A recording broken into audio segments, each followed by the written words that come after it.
Representative Heavrin, thank you so very much for taking the time to sit down with me today for the bottom line as the 2026 legislative session is unfolding. Thanks for having me. I really appreciate you taking the time to listen. Absolutely. So you've been a long-time leader on child care issues in the General Assembly, from sponsoring legislation like the Employee Child Care Assistance Partnership and chairing the House Family and Children's Committee. What originally drew you to this issue, and why has it remained a priority for you? It's a great question, Sawyer. In 2020, we had COVID. I think everyone's heard of the pandemic that we all lived through. And I remember a lot of people were complaining of people were not going back to work. And so, they would say, oh, people aren't going back to work because of the stimulus checks or unemployment. And I just felt like there was something else that was lingering there. And I started working with Dr. All on child care issues and realizing that was keeping families from going back to work, especially moms. And so I think when we have more people in the workforce, we have there's better opportunities, there's better conversations. And so I really wanted to make sure that we were able to get moms back to work. And so that's, childcare has continued to be an issue for families. And so until it's no longer an issue, I'm committed to continue to work on this. Absolutely. And could you go a little bit deeper about the issues that families, employers, and the Commonwealth as a whole are seeing when it comes to child care issues? Yeah. I think the opportunity, we need availability. I always say child care is the quality care of children while parents are working. And so that means not from 8 to 3 or 8 to 12. A lot of times families work from 8 to 5, 8 to 6. And so we need to have child care opportunities for those families that have maybe traditional working hours or non-traditional working hours. Some other issues that families are facing, other than just child care, being chair of families and children, we have a lot of conversations, and child welfare is one of them. We still rank really high in abuse in Kentucky.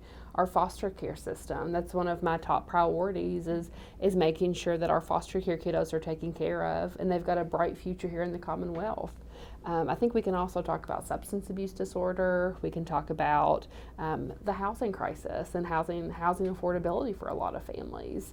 And all these things are really important that we take care of this session, or at least create pathways to start taking care of them. Absolutely. And with so many issues still going on, why was it important to really gather consensus around shared solutions before moving forward with broader legislation this session?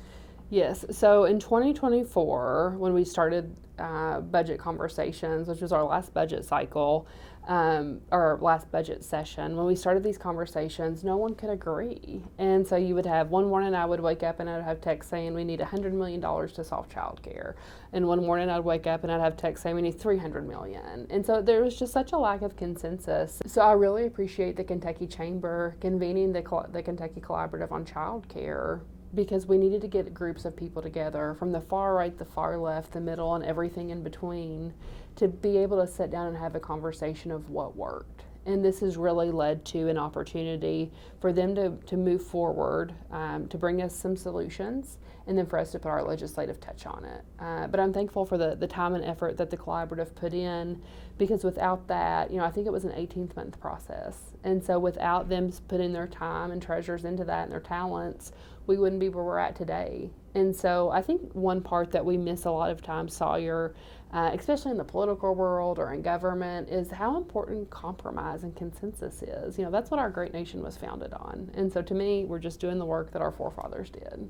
And so with that consensus from the Kentucky Collaborative on Child Care, how is the work of that group reflected in the legislation that you're working on this session?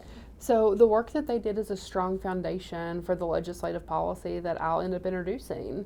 And so with that, anything that was put in that document that they provided me and the rest of the Kentucky General Assembly were all ideas they agreed on. And moving forward with that, we've looked to see what we feel like we can pass and what would actually work in implementation. And so I think a super strong foundation was created, and it's now going through the legislative process to see what we can do from there. And so what meaningful change are you looking for this legislation to make in the Commonwealth? You know, Sawyer, this legislation should have been done 5 to 7 years ago, probably. And so, what we're doing is we're creating a path for us to move forward on. And I think that's the most meaningful part. You know, we're really going to look at the regulations. We're going to look at reforming the All Stars program, how to work on the the employee child care assistance program. And so I think all of these things lead to a really meaningful piece of legislation, but it's just going to take us some time to get there. And, you know, as I've worked through this, Sawyer, I think a lot of people might say, oh, well, this isn't enough. Or this is, we need to work on more. But I think we sometimes forget how important it is to have a solid foundation and beginning. And this is what I think is going to become a very solid foundation for childcare for the Commonwealth. And for people who want to get involved in the issue, who want to voice their support, how can they do that going forward? Yes. So they can contact their state legislator, whether it's they should contact both their state senator and their state House of Representatives. They can make sure to tell their friends and family to call or email. Make sure to say something. Don't do just a Facebook post or a social media post. Actually contact your legislator to let them know you're supportive of this and you want to see it move forward and get to the governor's office for his signature. And is there anything else you would like to add? It's truly been a great privilege to be able to work on this legislation for the last few years. While I don't have children of my own, I hope to someday. I think it's really important that we're helping cross these barriers together and recognizing this is an issue that faces all Kentucky families, whether you're from rural Kentucky, urban Kentucky, western Kentucky, eastern Kentucky. This is someone that affects everyone, whether it affects you personally or not. And so it's just an honor and privilege to be a voice for those families who do need help for access to childcare.